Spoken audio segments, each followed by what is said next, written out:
All right, guys, we're in Thailand right now, still scaling up this brand. And in the last month, we did $272,000 in sales. So as always, in all of my videos, I'm going to be fully transparent in this video. I'm going to show you guys what's been going right, what's been going wrong, the changes that happened during the month. Also, of course, the transparency in the profit for the month. Basically, we're going to cover everything and break it all down for you guys. So let's get into it. All right, so let's break all of this down and really dive into it on all the changes that we've made, what's been going on for the month of July, and also some things that we're going to be doing moving forward. So for the entire month of July, from the 1st to the 31st, the total amount of sales was $272,678. This is actually a 9% drop from last month.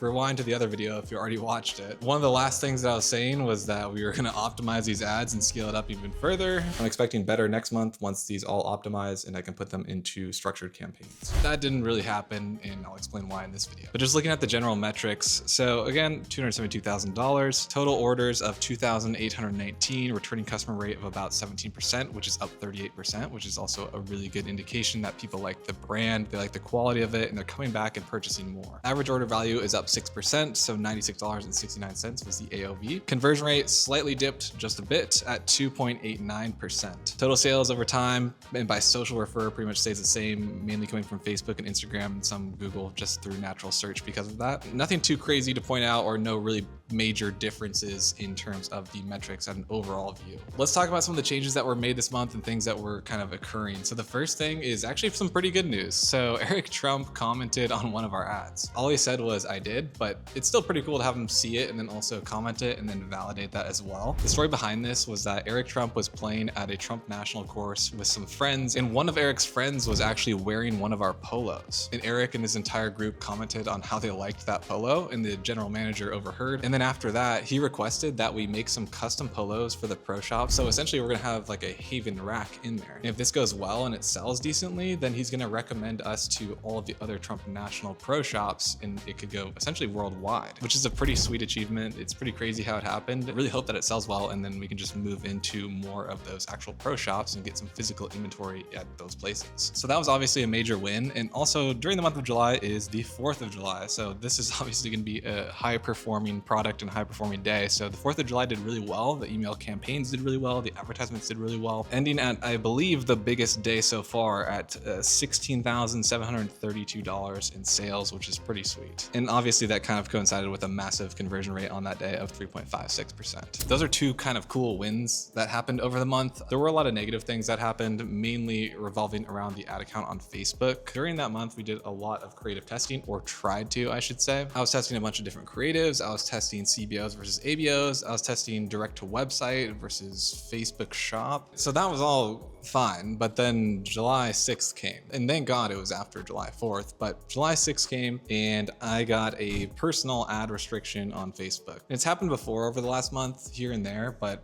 usually when you review the ad and review the account, it's always came back within like 5 minutes, so it was never a big deal. But this one was a big deal. So the ad account got banned on July 6th, requested a review. I didn't hear anything back. Waited a day, waited 2 days, still nothing back. I started reaching out to Facebook support, my contacts for Meta marketing managers. No one was really helpful at all. It was just stuck in this limbo area of not being reviewed. This was super frustrating, and it didn't get resolved until July 16th. So there were 10 days that were going past where I couldn't manage any of the ads at all. So the ad account itself was not restricted. So the advertisements were still running, but I could no longer manage them because I was managing it from a personal account linked onto the business account that is owned as Haven Golf. That was a major problem because advertisements were still running, tests were still running, and ones that were not entirely profitable and needed to be turned off, but I couldn't do anything about it. So I was just sitting there watching the ROAS drop and drop and drop, and also getting these restrictions and ads rejected was not helping the quality score, and it was leading Facebook to believe that we were not,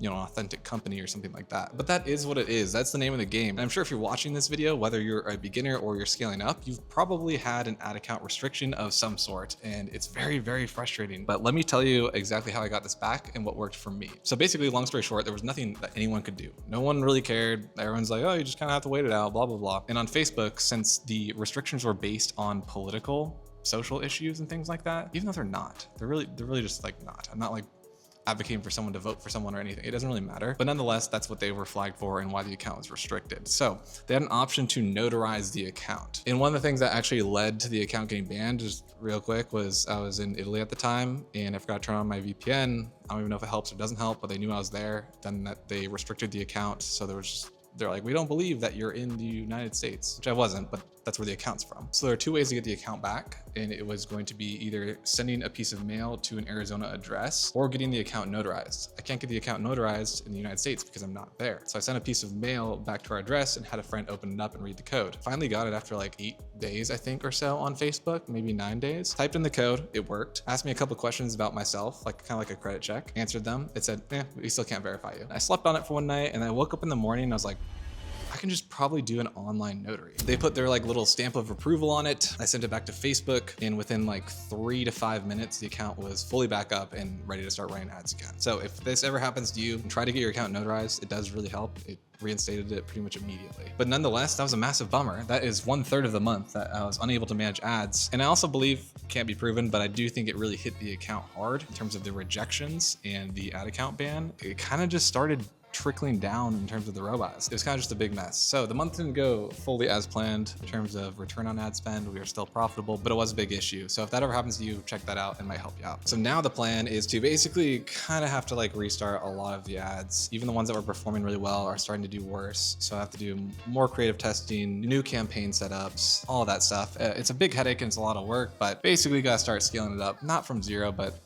a lot less spend than we were anticipating for this month. But that is the name of the game in Ecom, especially if you're running mainly all of your traffic through one social media source. You never know what's going to happen. Some of the positive things that were taking place during the month was, one, we got all of the 3PL through Zendrop completely figured out. So it is like a well-oiled machine right now. We've got all of our SKUs there. So our products, the sizes, everything labeled correctly. All new shipments are going into their Miami warehouse and now shipping out usually next day and then arriving within 1 to 3 days-ish. And so all of that fulfillment is completely taken off of our hands and it's making it super, super easy to go through that 3PL. If you're looking for a fulfillment company in software and you're not ready to use a 3PL yet, you don't want to order inventory in bulk, you haven't scaled up yet, Zendrop mainly services people that are beginners in drop shipping, not just experts or people that are moving hundreds of products a day. They are definitely my preferred pick to not only start a store with and test new products, but also to scale with. So if you are a beginner and you're looking for a good fulfillment company, you don't have to worry about shipping products out from China, I would definitely recommend Zendrop. It integrates directly with your Shopify store. It's super hands-off. They can do automatic fulfillment for you. So anytime that you get an order in, it'll automatically be fulfilled the next day. They have tons of products available that you can just import directly onto your Shopify store if you want to test. And if there's one that you don't see that you want on your website, then you can just reach out to them and they can get it on there for you. You can also search specifically for products by TikTok because they have really strict shipping rules if you're doing TikTok shop. So these are the ones that will actually just ship out pretty much immediately and comply with TikTok policies. And if you need anything extra, like you want to do custom branding, custom notes, they can handle all of this for you. And also you can request a product like I was talking about. Basically everything on the fulfillment side is just covered for you. So whether you're scaling and you want to use their 3PL, they have fantastic rates, by the way, or you're a beginner and you're just looking to have a actual solid supplier that you don't have to worry about, I'd definitely check out Zendrop. I've been using them for years. I stand by it. I literally have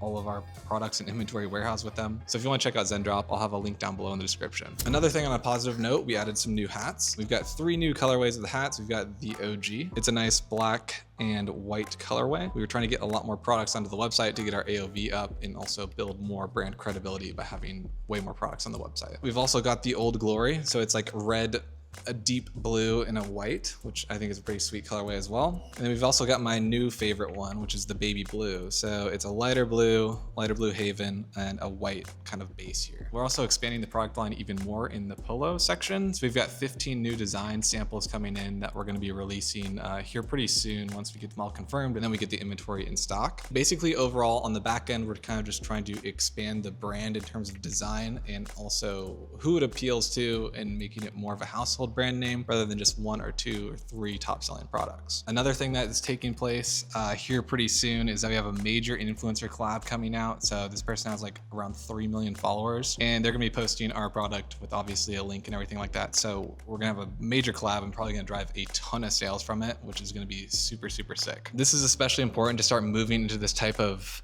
channel of advertisements, I guess, and social proof, because you can't obviously just rely on one channel like Facebook, because you never know what's going to happen. The more channels that you can move into and the more routes of traffic that you have on your website, the more bulletproof your brand is. The next thing that I'm going to be working on and changing is going to be the migration from Klaviyo to OmniSend. So this is an email service provider, and now I'm in touch with the team for full migration. It's a white glove service, so they're essentially just going to go in the back end and do all of that for me. I personally want to switch the brand from Klaviyo to OmniSend for a bunch of different reasons. One thing is that email, SMS, push notifications, and Facebook Messenger are all in one platform, so OmniSend, whereas Klaviyo doesn't have that, which is huge for us right now, especially with Facebook Messenger, because 95% of our traffic is still coming from Facebook. Having that all in one place and being able to manage that is just gonna be so much better. Also, the pricing on OmniSend is better. Emails can get really, really expensive, and so can SMS. What I really liked and why I was attracted to it is because with the rising costs of email and SMS, Klaviyo charges you separately for email and SMS. So I'm always having to upgrade plans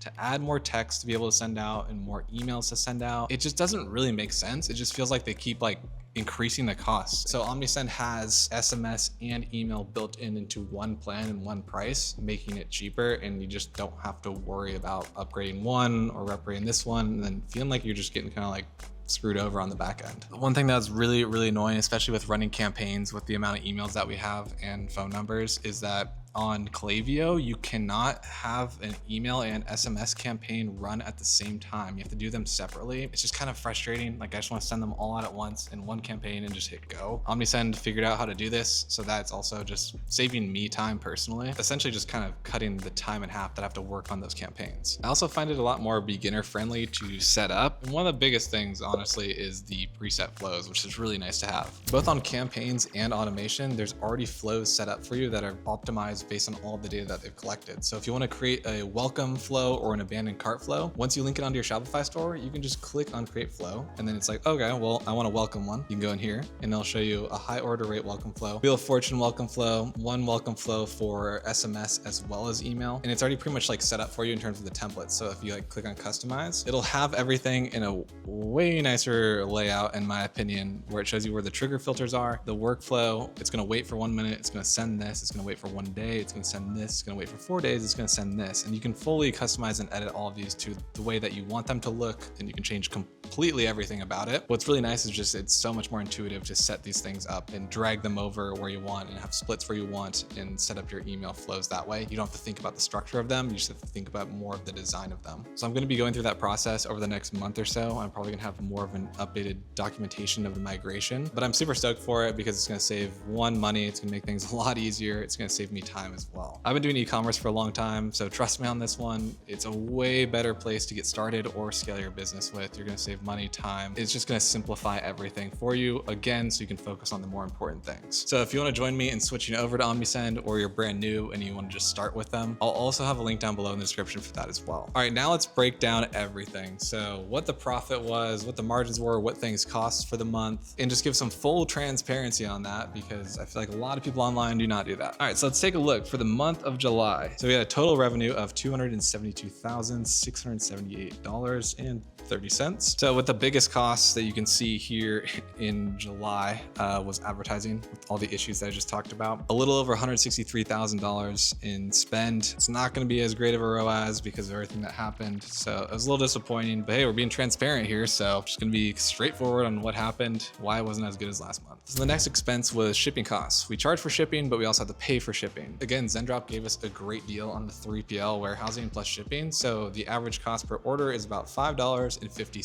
So with 2,819 orders times 5.5, that cost was $15,504.5. With all of these orders comes Shopify fees as well. They need to take their cut through processing your credit card. So the Shopify fees, the plan, the apps, all of that stuff, that came out to $10,224.17. See, that's how Shopify makes all their money. Then we obviously have to add in the cost of goods sold. So if you go in the cost of goods sold report, you can see here that the cost was $47,915.6. And so that's the cost of goods sold in terms of the polos, the boxes, and things like that. Now there is one caveat with the cost of goods sold. So there were some returns for the month. You can see that there's a little over $15,000 in returns. What the cost of goods sold does on Facebook for the report, it doesn't actually include the returns or the inventory coming back into your warehouse. So it's technically counting cost of goods sold that shouldn't be there because they are actually just back in our inventory. It's not that they just disappeared. So what we have to do to add that back in is 15,151.95 divided by the average order value. It's like just give or take that. So 96.69, which comes out to about 156 orders that were returned. And if you multiply that by the cost of goods sold, we actually have to add back 2,652 to the total there. So $38,468.77 was the total net profit. And to get the profit margin, we can divide that by the revenue here. So 678.3, bringing us to 14% profit margin, which is about half of what it was last month. I'm just being transparent here. That is the name of the game. We had some major issues with advertisements that did not go as planned, but not every single month you're going to scale. You're not going to have the same profit margin. Things are going to happen like you saw with the ad account here for 10 days of the month. And that's completely fine. Months are going to go down and they're going to go up. And all you should be focusing on is testing, improving, and making sure things don't happen again. Essentially just lessons learned. We'll see what happens next month. Hopefully it improves, and hopefully it gave you guys some good insight of what it's like to scale up an e-commerce brand. And if you're watching this far into the video, don't forget to use our free AI software that will build you a custom store. It's on the exact same theme that I'm using on this brand. It'll load winning products onto it for you. It's going to link your supplier already for you, pretty much handle all of that back-end building. And you know the theme is really good because I'm currently using it. I'll have a link down below in the description for that. Again, it's completely free. And if you want to join Conversion Club, it is our Discord group where we host one live coaching call every single day. There's chat channels, courses, resources, community. If you want to get in touch with me personally and my team, I would recommend checking that out as well. All right, guys, thank you so much for watching. I hope you guys enjoy these updates. I don't know where I'll be next, but hopefully it's somewhere cool with a nice background. As always, have a great rest of your day, and I'll see you guys next time.